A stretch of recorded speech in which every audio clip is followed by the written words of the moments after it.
Thank you very much, Kristen, for the introduction. And it's a pleasure for me to be here at The Hague. This is the city of peace and justice, as you said, and that's the reason we have the Ibero-American Institute here as well. So it's always a pleasure to work with Ingrid, with Annalene, and with some other people that I recognize here in the public. And I'm going to try to be straightforward. I'm going to go from one idea to another. I know that Annalene told me just one idea, but I have tried to put them in a logical way. First of all, human civilization is fragile and is small. We are a very tiny part of the universe, and we should keep always that in mind. We are not that important. We may disappear, and the universe will continue doing business as usual. So that's, I think, the first idea, because I think peace and international justice, we had to put it in this context. Now, the second question that I believe is important about is my experience in Colombia, in many cities in Colombia and Latin America. I used to be a professor here at Utrecht University. I work at the ICC and at the ICTY, and then I moved to Colombia. And when I went to Colombia, I started teaching at different universities in different places. One of them was in Cali. I was teaching at the Pontificia University, the Jesuits University in Cali.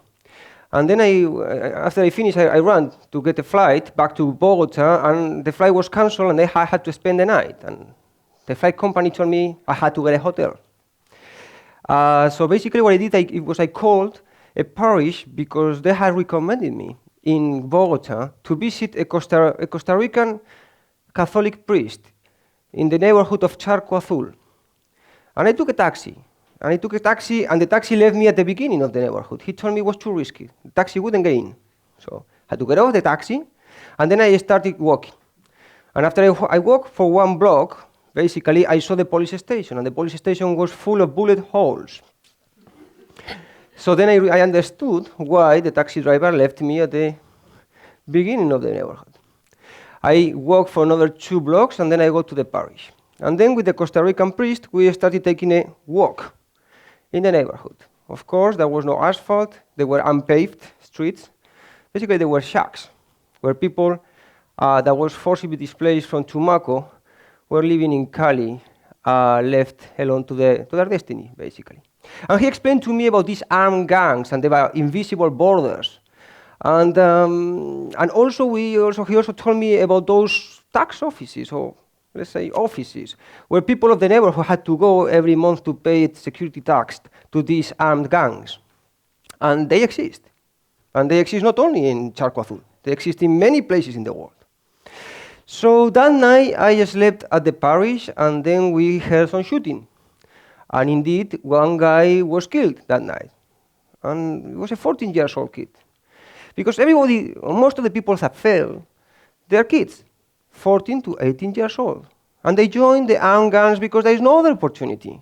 They find in these gangs a source of income, and they find in these gangs a source of power and respect. So they join, and they get killed. And the one who runs the tax office is the only one who has survived after a few years. The destiny of the girls is even worse, because they sell their bodies for less than $1. And they sell it to so many people that most of them, they get AIDS. But they don't care to go to the doctor. They don't go. They don't even try. Why for? They know what is waiting for them. And this is not just Cali, because I can talk about many other cities. Went to Monteria, and in Monteria, when I got to the university, I talked to the university driver, give me a round into those areas in which tourists don't like to go. And then we saw the city, 2/3 of the city is unpaved. They don't have running water. And we could go on and on and on and on and on. But I don't think it's necessary. The point is that Colombia is not at all at the bottom of the income scale. If you look at, for example, the statistics of the World Bank in terms of gross domestic income per capita, you will see that Colombia is in the 76th position. 2/3 of the states are below Colombia. 2/3 of Latin American and Caribbean states are also below Colombia. So Colombia is doing pretty well, according to those statistics. It's doing pretty well. Now, of course, those statistics don't reflect the reality, because we know that in most of the countries of the world, and in Colombia as well, most of the wealth is concentrated in 10 to 15% of the population. So if we want to see how most of the population live in a country, we have to take out the income earned by that 15%, and also the income earned by the lowest 15%. And then we can look at the 70% remaining, and then we can understand what is the average income of an average Colombian. But we don't have resources to do those statistics. They don't exist. They don't exist. We have looked for months with my students to find the statistics on these figures, and we don't find them. Because then we will be surprised that the average income from a Colombian is not $584. It's much higher, much lower than that. And that's the 76th country in the world. Now, why do we have this situation? When I say it's a situation in which we have hundreds of thousands of Charco Azul in the world. The world is full of neighborhoods like Charco Azul. We don't like to visit them. We prefer to ignore them. But the reality is that half of the population today, in the 21st century, are living with $3 or less. And by the way, they are again underground. They are not hired formally. They work informally. And the most striking figure is like 2/3 of the remaining 50%. They are fighting all their lives not to fall into the pit of poverty. So 50% is under $3. And the other 50%, 2/3, are trying not to become poor. This is the war in the 21st century. And then I was thinking, okay, how much have we improved in the last 2 or 3 centuries in terms of technological development? We are very good. We had just sent a robot that landed in a comet that was like 500 million of years away. So we are very good at that. And we are very good at technological development. But we haven't evolved in terms of ethical standards. Still, our war is run by maximization of profit rates, production rates, and increase of political and military control.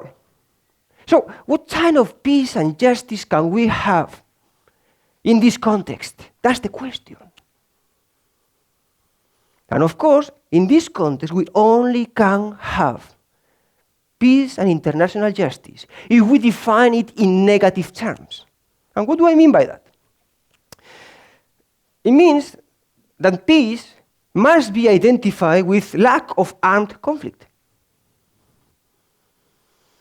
In other words, in many instances, to claim that we have peace, we just change labels. Violence that was referred to before as caused by the parties to an armed conflict, suddenly or subsequently, is being referred to as organized crime or terrorism. But the level of violence has not decreased. Has not decreased. Still the same, even higher. But there is no war, there is organized crime or terrorism. And in terms of international justice, we also have to define it negatively, which means absence of impunity for the gravest crimes for the international community. Now, this is not easy to achieve because we know that each year we have around 100 armed conflicts in the world. There are some armed conflicts of high intensity and others of lower intensity, but we have around 100. And we also have dozens of structural situations of crimes against humanity. So crimes against humanity and war crimes are not an exception. Let me just tell you, they are not an exception. They are ordinary matters in human civilization. Now, in this setting, international justice can only be symbolic. That's the reason we just prosecute the most responsible persons for those crimes that are the most representative of this type of criminality that is carried out by the relevant states or non-state actors. Most responsible, most representative. Symbolic justice, that's all we can achieve in a war as we have. Now, is there another approach to peace and international justice? Can we have a more positive approach? Yes, we can have a positive approach. But for that, we need to establish the material conditions for each and every human being to be able to develop their own skills through social, political, and economic inclusion. And that's how I understand inclusion. Now, is that possible in a world that acts according to the material standards or ethical standards that we have referred to? It's not possible. It's impossible. As long as we move or we act having in mind how to increase our profit rates, how to increase our military power, how to increase our political power, there is no way we will have ever positive justice or positive peace. So what do we have to do? It's very simple. In the last century, we have a huge development of technology, and we still are behaving according to the very same ethical standards that have been no evolution whatsoever in 300 years or 400 years, or even more. So if we are able to close the gap, then we might have a chance of having positive justice. Maybe then. And how do we close the gap? We have to be a bit optimistic, because we have examples in nature, many examples, in which cooperation is a key matter in order to preserve the life of the members of a group. The termites, the bees, the beavers, in human society, mothers and children, communities that have been hit by unexpected social or natural disasters, they do cooperate. However, and this is the key of the issue, when we get to the centers of decision-making on social, political, and economic features of our civilization, these examples disappear. They just disappear. Because all we have in mind is how to maximize our profit rates, how to maximize our political influence, and how to maximize our military control. Does it mean we don't have any hope? We may have, or we should have some hope. And why? Because nature also tells us that when we are confronting the most difficult conditions and the biggest challenges, then we have a window of opportunity to change the way we behave. And that's exactly what's going to happen to human civilization in the coming decades, in terms of population, energy, environment, and many other issues. So we may decide to use that window of opportunity, or we may basically take the decision to continue doing things the way we do, and that means that very likely human civilization will sooner than later become just another chapter of the long-standing history of the universe. Thank you very much.